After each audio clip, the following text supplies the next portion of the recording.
जादुई परी की कहानी। किसी गांव में रमेश नाम का मूर्ख और कामचोर आदमी रहता था। उसके घर कई कई दिनों तक खाना तक नहीं बनता था। ये सब देखकर एक दिन रमेश की पत्नी को बहुत गुस्सा आ गया। उसने रमेश पर चिल्लाते हुए कहा, मैं इस गरीबी से तंग आ चुकी हूँ। अब मैं इस हालत में नहीं रह सकती। जब तक तुम पैसे कमा कर नहीं लाओगे, मैं तुम्हें घर में घुसने नहीं दूंगी। इतना कहकर रमेश को उसकी पत्नी ने पैसे कमाने के लिए घर से बाहर भेज दिया। साथ ही उसे 4 सूखी रोटियां भी दे दी, ताकि रास्ते में भूख लगे तो खा सके। रमेश अपनी पत्नी के गुस्से से डरकर काम की तलाश में घर से निकल पड़ा। रमेश सबसे पहले अपने गांव के साहूकार के पास गया।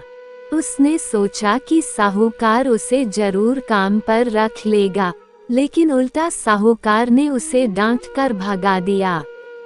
इसके बाद रमेश काम की तलाश में एक गांव से दूसरे गांव में भटकता रहा, लेकिन घर वापस नहीं गया। जब रमेश चलते चलते बहुत थक गया, तो पास में एक तालाब के पेड़ के नीचे जाकर बैठ गया। अब उसे तेज भूख भी लग रही थी, तो उसने अपनी पैठली से सूखी रोटियां बाहर निकाली, लेकिन उसे इतनी तेज भूख लगी थी कि इन 4 रोटियों से उसका पेट नहीं भरने वाला था। इसी सोच में रमेश हर बार रोटियों को पोटली से निकालकर गिनता और वापस अंदर रख देता। मुझे तो अभी कोई नौकरी भी नहीं मिली है। अब तुम ही बताओ कि मैं क्या करूं? 1 खाऊं, 2 खाऊं, 3 खाऊं या चारों खा जाऊं? तालाब में 4 परियां रहती थीं, जो रमेश की बातें सुनकर डर गईं। उन्हें लगा कि तालाब के बाहर कोई राक्षस आया है, जो उन्हें खा जाएगा। बस इसी डर के मारे चारों परियां राक्षस से दया की भीख मांगने तालाब से बाहर निकल आईं।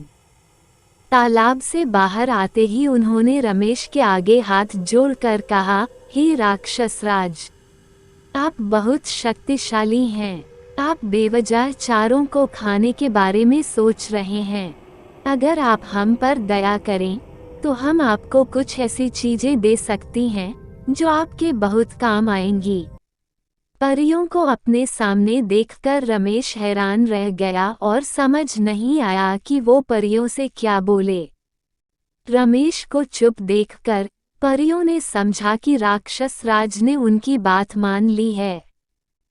इसलिए उन्होंने रमेश को एक कठपुतला और एक कटोरा देते हुए कहा, हे राक्षस राज, ये कठपुतला आपकी हर बात मानेगा। आप जो कहेंगे ये वो ही करेगा, और ये कटोरा आप जो खाना चाहेंगे वही आपको खाने के लिए देगा। ये कहकर परियां तालाब में वापस चली गईं। ये सुनकर रमेश बहुत खुश हुआ और सोचा कि अब उसे घर वापस चले जाना चाहिए।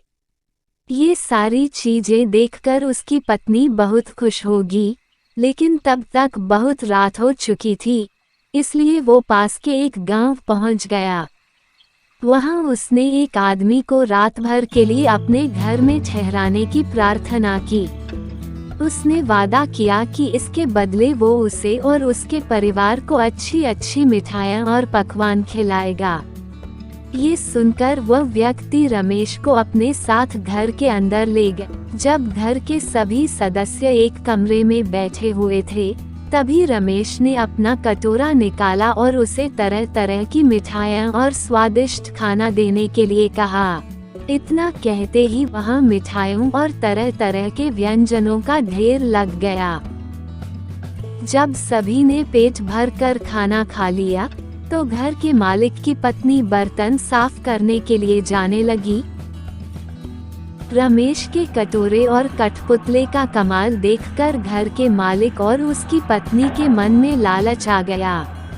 फिर रमेश के सोते ही उन्होंने उसके झोले से सारी चीजें चुरा ली और उनकी जगह नकली कटोरा और कठपुतला रख दिया।